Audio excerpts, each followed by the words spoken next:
미국과 중국이 대화의 물꼬를 트면서 가상자산 시장도 다시 열기가 뜨거워졌습니다. 비트코인은 10만 달러 선 위에서 2차 도약의 기회를 엿보고 있고 이더리움은 일주일 새 40% 넘는 폭등세를 보였는데요. 여기에 코인베이스까지 S&P 500 지수에 편입되면서 이 호재성 이벤트가 많았습니다. 계속 장밋빛일까요? 임선우 캐스터와 한번 분석해 보겠습니다. 자, 가상자산 가격 흐름부터 보죠. 네, 먼저 비트코인 가격은 지난 주말 10만 달러 고지를 재탈환한 뒤 안착하는 모습입니다. 지난달 7만 4천 달러 선까지 밀렸다가 크게 반등했는데 가상자산 시총 가운데 비중을 나타내는 비트코인 도미넌스도 4년여 만에 최고 수준으로 올라 65%를 넘겼습니다. 급등세에 따른 차익 실현 매물이 나오면서 주중반 다소 주춤하긴 했지만 현재도 10만 4천 달러 부근에서 움직이고 있습니다. 비트코인 현물 ETF에도 뭉칫돈이 몰리고 있는데요. 미국 증시에 상장된 11개 비트코인 현물 ETF의 누적 순유입액은 한 달 새 15%가량 늘어 406억 달러, 우리 돈 56조 8천억 원을 넘겼는데 지난 2월 7일 기록한 최고치에 근접한 수치입니다. 시총 2위 이더리움의 수익률은 더 놀라운데요. 일주일 새 44%나 올랐습니다. 가상자산 붐이 일었던 2021년 이후 최고치를 찍은 건데 마찬가지로 차익 실현 매물이 나오며 멈칫했지만 여전히 2,500달러 부근에서 움직이고 있습니다. 최신 네트워크 팩트라 업그레이드를 한 이더리움은 최근 블록체인의 가상자산을 예치할 수 있는 스테이킹 가능 이더리움 수를 대폭 늘렸는데요. 2월 중순부터 이달까지 60만 개 이상이 다시 스테이킹되면서 신뢰 회복 조짐을 보이고 있습니다. 네, 이 같은 상승세의 원인은 어떻게 분석되고 있습니까? 네, 크게 세 가지로 볼 수 있겠습니다. 가장 먼저 미중 무역 긴장 완화 기대감이 높아진 영향이 큰데요. 그동안 가격 상승을 압박했던 강대치 국면이 대화 모드로 전환되면서 위험 자산 선호 현상이 강해졌습니다. 실제로 양국이 대화를 재개했다는 소식이 나온 직후 비트코인 선물 거래량은 하루 만에 26% 급증하기도 했습니다. 그렇군요. 그리고 여기에 더해서 연준 스탠스의 영향도 있죠. 네, 이번 달 연준이 기준금리를 유지하면서 아직은 더 지켜볼 여력이 있다 강조했죠. 네. 인플레이션이 일정 부분 통제되고 있다는 당국의 자신감을 반영함과 동시에 이 시장 유동성 회복에 대한 기대를 자극해 위험 자산에 대한 투자 심리를 회복시키는 계기가 된 것으로 해석할 수 있겠는데요. 특히 이번 결정은 금리 인하보다 장기 동결이라는 안정적 신호를 강조한 점에서 자산 운용의 안정성을 중시하는 기관 투자자들에게도 긍정적으로 작용했다는 평가가 나옵니다. 실제로 금리 발표 직후 코인베이스와 바이낸스에서 비트코인과 테더의 거래량은 각각 18%, 21% 급증하기도 했습니다. 이런 가운데 또 비트코인을 제도권 내로 수용하는 움직임도 확대되는 모습입니다. 네, 최근 미국 뉴햄프셔 주의회가 주정부 예산의 최대 5%를 비트코인 등에 직접 투자할 수 있도록 허용하는 내용의 법안을 통과시켰고요. 바로 뒤이어서 텍사스주도 전략적 비트코인 비축을 위한 법안을 통과시키면서 가상자산을 전통적인 금융 시스템에 통합하려는 움직임이 확산하고 있습니다. 특히 해당 법안은 기축자산 다변화라는 명분 아래 도입된 만큼 시장에선 이를 정부 차원의 위험 분산 전략으로 해석하면서 다른 주로 확산될 가능성도 크게 보고 있고요. 기관들의 관심도 다시 커지고 있습니다. 지난해 공화당 대선 경선에 출마했던 비벡 라마스와미가 공동 설립한 스트라이브 자산운용은 최초의 상장 비트코인 국채자산 운용사 설립을 추진하고 나섰고요.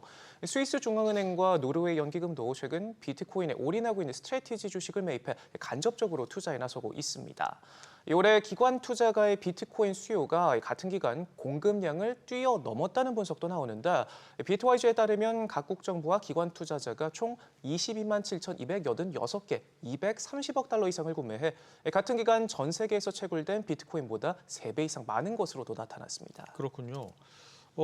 기업들이 그 비트코인을 사는 경쟁도 지금 치열한데 현재 어떤 상황입니까? 네, 통큰 베팅에 나서는 기업들이 늘고 있습니다. 일본의 가상자산 자산운용사 메타플래닛은 최근 비트코인을 추가 매수하면서 총 보유량을 5,555개로 늘렸고 내년 말까지 총 2만 1,000개를 확보한다는 목표를 세웠고요. 가상자산 시장의 핵심 기업인 테더도 투자 확대에 나섰습니다. 테더가 지원하는 21캐피탈이 최근 비트코인 4,812개를 매입하면서 단숨에 보유량 기준 전 세계 상장사 중 세 번째로 올라섰는데 특히 이번 매입은 단순한 자산 취득에서 그치지 않고 스펙 합병 구조 속에서 이루어졌다는 점에 눈길이 가고요. 회사는 향후 비트코인 보유량을 4만 2천 개까지 늘릴 계획이라고 밝혔습니다. 시장 역시 이들의 행보에 주목하고 있는데 단순히 비트코인을 소유하는 것을 넘어서 비트코인을 담보로 한 대출, 투자 자문, 교육 콘텐츠 등 다양한 사업을 전개할 계획이고요. 또 이른바 비트로 유명한 가장 많은 비트코인을 갖고 있는 마이클 셀러의 스트래티지 역시 지난 4월 말 추가 매수를 통해 현재 55만 5,450개의 비트코인을 보유하면서 여전히 배팅에 나서는 모습입니다. 네. 그리고 이번 주 가상자산 시장 일대 사건이 있었죠. 코인베이스가 S&P 500 지수에 편입이 됐습니다. 네, 미국 최대 가상자산 거래소죠. 이 코인베이스가 가상자산 관련 기업으로는 최초로 S&P 500에 편입되면서 디지털 자산 거래 플랫폼들이 전통 금융시장 중심부로 진입하는 데 물꼬를 텄다는 평가가 나옵니다. 번스타인은 불과 몇 달 전까지만 해도 이 당국과 격렬한 소송전을 벌였던 코인베이스가 이제 미국 증시를 대표하는 S&P 500에 편입된 건 상전벽해의 변화라고 평가하면서 가상자산 산업의 운명이 극적으로 바뀌고 금융혁신의 최전선으로 급부상하고 있음을 상징한다고 덧붙였고요. 이번 편입 효과로 160억 달러 우리 돈 22조 원 규모의 자금이 유입될 것으로도 기대했습니다. 이렇게 분위기가 좋은 건 참 오랜만에 보는 것 같은데 네. 이런 추세가 좀 이어질까요? 당장은 장밋빛 전망들이 많이 나오고 있습니다. 비트코인이 10만 달러대로 올라오자 장기 강세장에 진입하고 있다는 평가가 속속 나오는데 스탠다드 차타드는 앞서 2분기 목표가로 제시했던 12만 달러가 너무 낮았던 것 같다며 단기 내 최고가를 기록할 것으로 전망하기도 했고요. 4년 뒤면 100만 달러에 달할 것이라는 초강세 전망까지도 나옵니다. 비트맥스의 공동 창업자인 아서 헤이즈는 글로벌 유동성이 다시 팽창하면서 비트코인이 2019년 도널드 트럼프 대통령 임기 종료 전 100만 달러를 돌파할 것이다 전망하기도 했는데요. 그러면서 법정 화폐가 신뢰가 약화하고 희소 자산을 선호하는 현상이 맞물려 가상자산 시장의 강세가 지속되고 달러화는 금과 비트코인 대비 가치가 떨어질 것이다. 미 국채는 피해야 할 투자처다 주장하기도 했습니다. 크로노스 리서치 역시 비트코인이 강력한 기술적 모멘텀을 바탕으로 이 사상 최고가 근처에서 거래되고 있다며 기술적 지표인 상대 강도 지수는 과매수 구간에 위치하고 있긴 하지만 10만 달러라는 주요 심리적 지지선을 재확인한 점이 추가 상승의 발판이 될 수 있다 전망했고요. 또 4년 전 강세장을 정확히 예측했던 유명 애널리스트 플랜비는 10만 달러 아래서 매수할 수 있는 마지막 기회는 이미 지나갔을 수 있다 평가하기도 했습니다. 일각에선 급격한 상승이 나타난 만큼 기술적 반락으로 단기 조정은 불가피하다는 경고도 나오지만 중장기적 상승에는 대부분 이견이 없어 보입니다. 그렇군요. 네, 임선욱 캐스터 잘 들었습니다.